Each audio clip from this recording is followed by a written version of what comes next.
Hoje eu vou falar sobre a tal experiência de 12 meses que é exigida em alguns editais como requisito para ingresso no cargo de assistente em administração das universidades e institutos federais. Olá pessoal, eu sou a Luana, tudo bem com vocês? No vídeo de hoje, após eu receber muitas perguntas sobre esse assunto, eu resolvi falar sobre a experiência de 12 meses na área administrativa que costuma se exigir em alguns editais para o cargo de assistente em administração. Quando essa experiência é exigida, o edital costuma trazer como requisito para ingresso ensino médio profissionalizante, que geralmente pode se comprovar através daqueles cursos técnicos concomitantes ao ensino médio, ou se você tem um curso técnico em administração. Então esses editais geralmente colocam ensino médio profissionalizante ou ensino médio mais experiência de 12 meses na área administrativa. E é aí que o bicho pega, né? As pessoas acabam tendo muitas dúvidas de como comprovar essa experiência de 12 meses na área administrativa. Mas antes de prosseguir no conteúdo, eu tenho um recadinho rápido e bem importante. Alguns já sabem que eu tenho um cupom de desconto no Tec Concursos, como eu vou deixar aqui embaixo, Luana Vargas.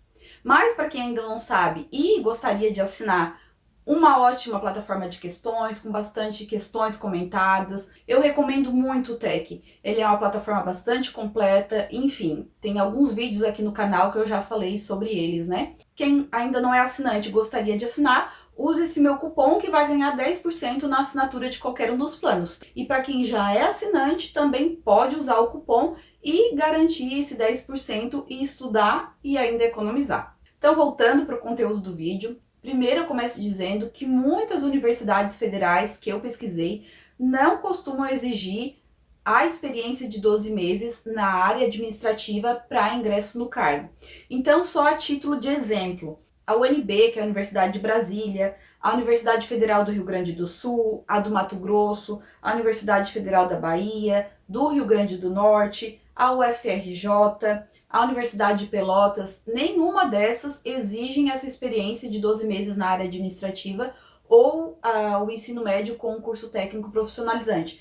Nessas universidades que eu citei, elas exigem apenas o ensino médio ou o ensino médio profissionalizante. Ou seja, se você não ter esse ensino médio profissionalizante, o ensino médio apenas já basta para ingresso no cargo. Mas também é fato que tem muita instituição federal de ensino que exige essa experiência de 12 meses na área para ingresso no cargo. E aí que surge a dúvida, né? Como comprovar essa experiência? O que as instituições costumam exigir? Então eu fiz um extenso levantamento nos editais anteriores das universidades, de institutos, catei nos sites e trouxe aqui um compilado dos documentos que costumam ser aceitos para comprovar essa experiência. Mas antes de passar aqui para o rol de documentos, quero lembrar para vocês que a experiência precisa ser comprovada na área administrativa. Não precisa ser necessariamente no cargo de assistente em administração. Então você precisa comprovar a experiência de 12 meses em cargo, emprego, função, estágio, voluntariado, na qual tenham sido desempenhadas atividades administrativas que sejam relacionadas com o cargo. E para vocês entenderem quais seriam as atividades que teriam relação com esse cargo de assistente à administração, eu vou trazer aqui na tela para vocês a descrição do cargo de assistente à administração.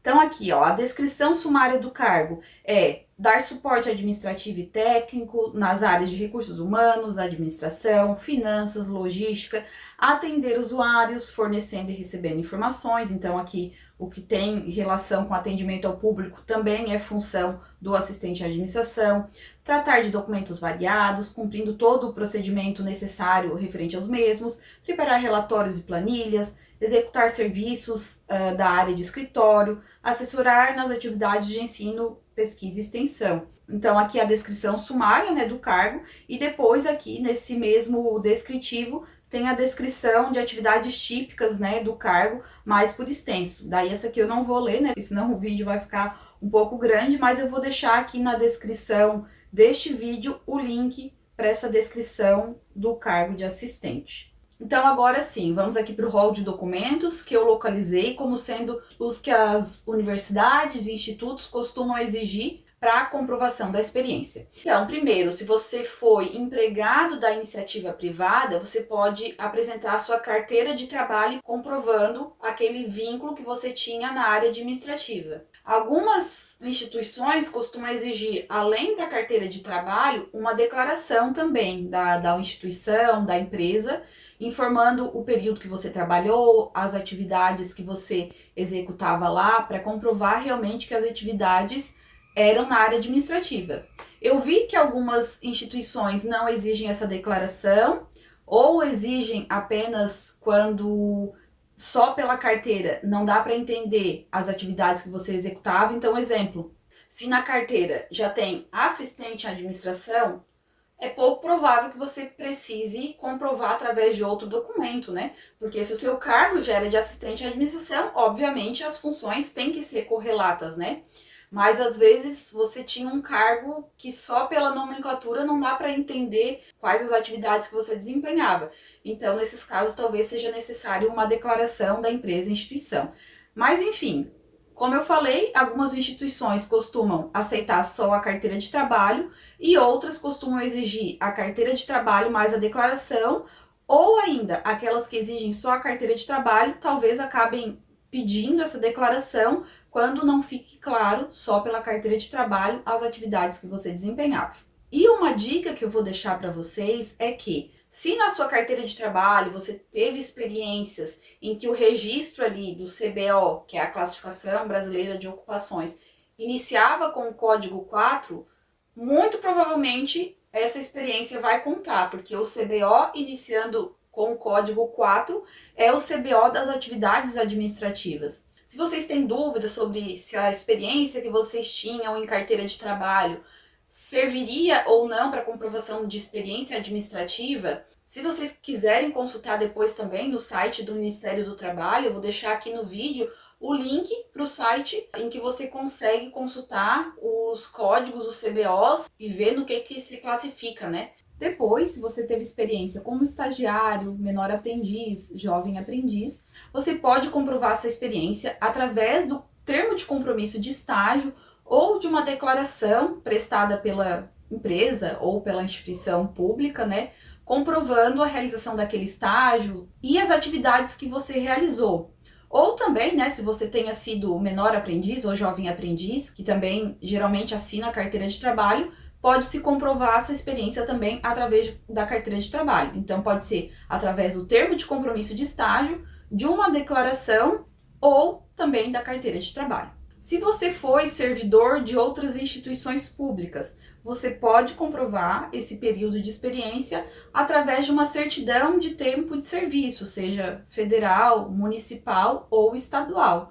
Nesses documentos sempre tem que ter, óbvio, o período que você trabalhou, as atividades que você executou, para realmente verificar se as atribuições que você executou naquela outra atividade são correlatas com o cargo de assistente à administração. Se você atuou como profissional autônomo na área administrativa, você também pode utilizar esse período de experiência apresentando um contrato de prestação de serviço como autônomo ou um recibo de pagamento autônomo, um RPA, acrescido da declaração do contratante, informando o período que você trabalhou e as atividades que executou. Se você atuou como voluntário em ONGs ou outras instituições trabalhando com voluntariado, você também pode utilizar esse período de experiência na área administrativa através de uma declaração ou certidão expedida por essa instituição na qual você trabalhou.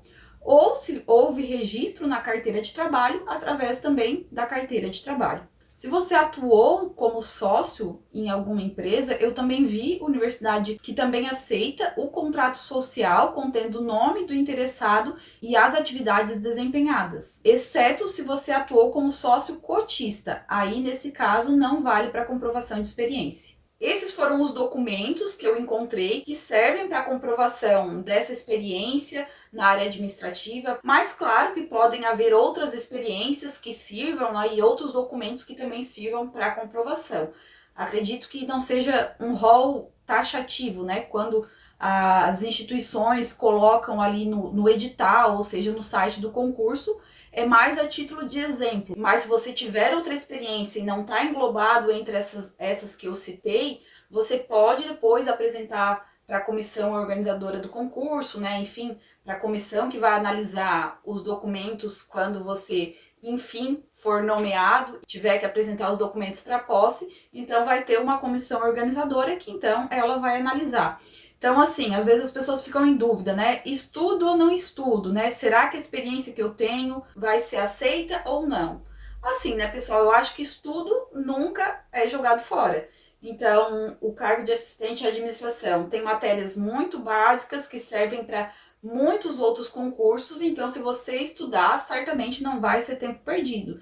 Se infelizmente, o que eu acho muito difícil de acontecer, né, você ter a experiência na área e não conseguir comprovar, eu acho bastante difícil, mas caso isso aconteça, bola para frente, né, tem outros concursos, enfim, o estudo nunca é em vão.